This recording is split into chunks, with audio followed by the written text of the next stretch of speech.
복을 부르는 힐링풍수 제105강을 시작하겠습니다. 명당은 산천의 기운이 조화롭게 응집된 곳입니다. 이번 시간은 재물을 부르고 건강과 행복을 유도하는 힐링풍수와 관련하여 기운이 잘 모이는 명당이란 어떤 곳인가에 대해 짚어보고 그리고 그와 관련된 지리적인 조건들에 대해서도 살펴보는 시간입니다. 명당은 산천의 기운이 조화롭게 응집된 곳이다라고 말씀을 드렸습니다. 그렇다면 기운이 잘 모이는 명당이란 과연 어떤 곳인가에 대해서도 살펴보도록 하겠습니다.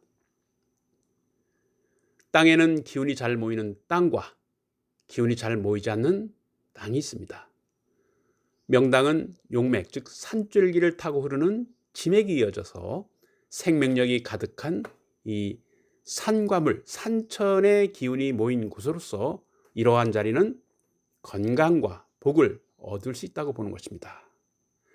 건강과 복을 얻을 수 있다는 것은 곧 모든 생활에 그 재물과 어떤 여러 가지 운기가 상승해서 윤택한 삶을 이룰 수 있다는 말과도 같습니다. 명당의 입지와 환경은 지세가 포근하고 물이 잘 감싸도는 이 양지가 바르고 사람이 살기 아늑한 장소를 말하는 것입니다. 풍수에서 용이라고 하는 것은 산의 능선이 위아래로 즉 상하로 높고 낮게 기복을 이루고 왼쪽 오른쪽 즉 좌우로 구불구불하게 흘러내려오는 모습이 마치 이 끔틀거리는 용의 모습과 같다 해서 붙여진 이름입니다. 그 변화무쌍한 형세로 이어진 산맥이 마치 용이 풍운조화를 일으키는 그러한 용의 모습에 비교한 것이라고 말씀드릴 수 있습니다. 지맥, 즉 용맥이라고 하는 것은 풍수지리에서 땅속에 있는 산천의 전기가 순환하는 토맥을 말하고 지리적으로 말해서 땅속 지층이 이어진 기맥을 가리키며 인체의 기혈에 비교됩니다. 맥이라고 하는 것은 본래 이 시각적으로 보이는 일반적인 산줄기를 말하는 것이 아니죠. 다시 말씀드려서 용맥을 타고 이 땅속으로 흘러통하는 기운, 즉 기의 에너지의 통로를 말합니다. 산세를 타고 온 지맥을 어떤 기운이 흐르지 않거나 약한 이 죽은 맥, 즉 말해 힘없는 맥, 힘없는 그 어떤 산줄기, 이러한 사맥과 기운이 잘 흐르고 생동하는 생맥, 아주 생기 왕성하고 아주 살아있는 이런 생맥으로 구분하는데요. 이 생기를 타는 용맥 중에서 기운이 가장 요긴하게 집중되어 모이는 곳을 풍수지리에서는 혈이라고 하는 것입니다.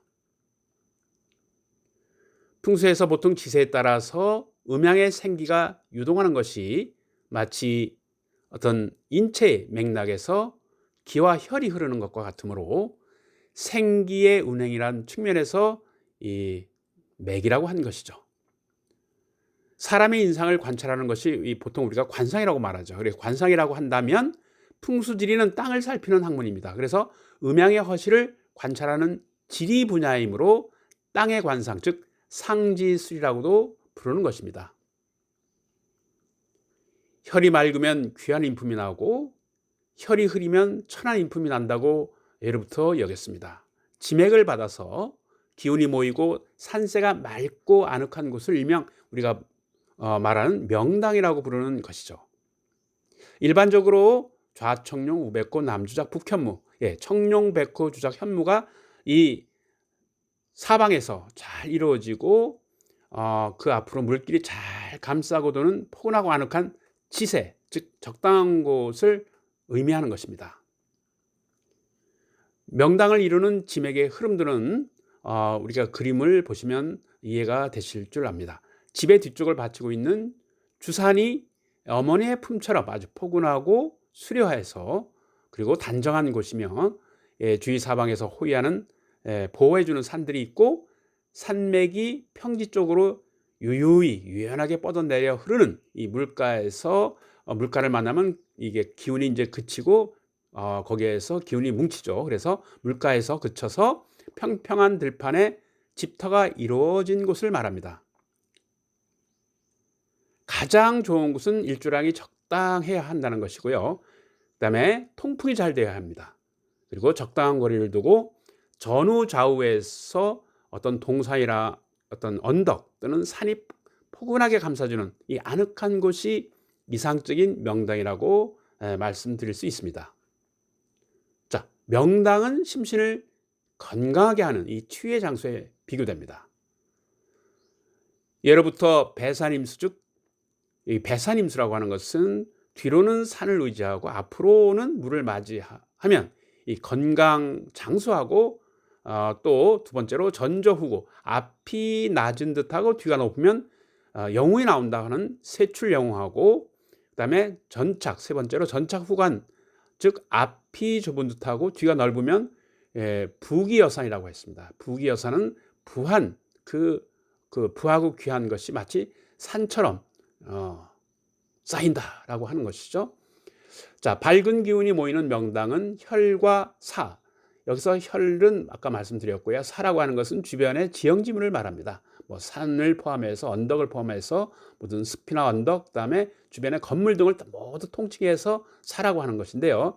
이 사가 합한 곳으로서 양택이든 음택이든 산천의 기운이 흩어지지 않고 중요한 것은 흩어지지 않는 것이죠. 그리고 어느 한 곳으로 아주 조화롭게 모인 취합국세.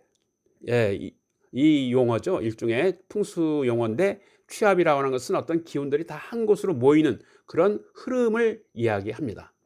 그래서 취합국세가 이루어져야 되겠죠. 산천의 기운이 잘 모이는 장소들을 활용하여 이 관광과 연계한 명당의 기운 받기라는 치유 코스를 개발하여 또 지역의 발전을 도모함과 동시에 많은 사람들이 찾아오는 그런 마을로 만들어갈 수도 있다는 것입니다.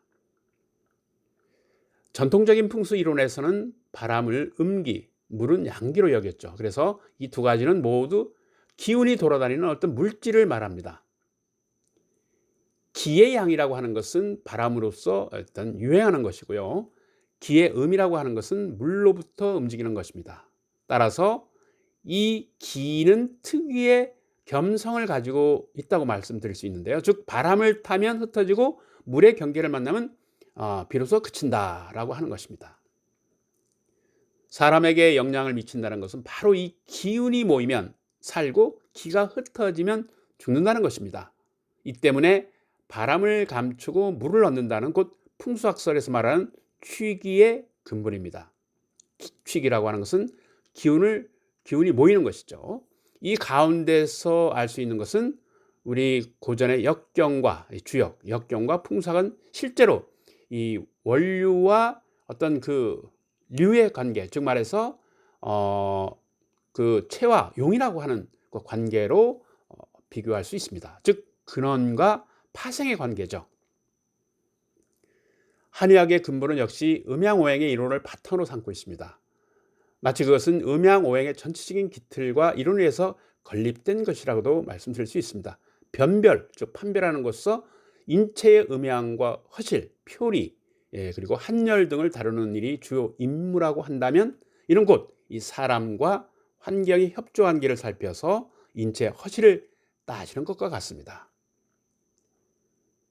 네, 복을 부르는 힐링풍스 105강은 여기서 마무리하겠습니다. 106강에서 다시 뵙도록 하겠습니다. 좋아요와 구독 부탁드립니다.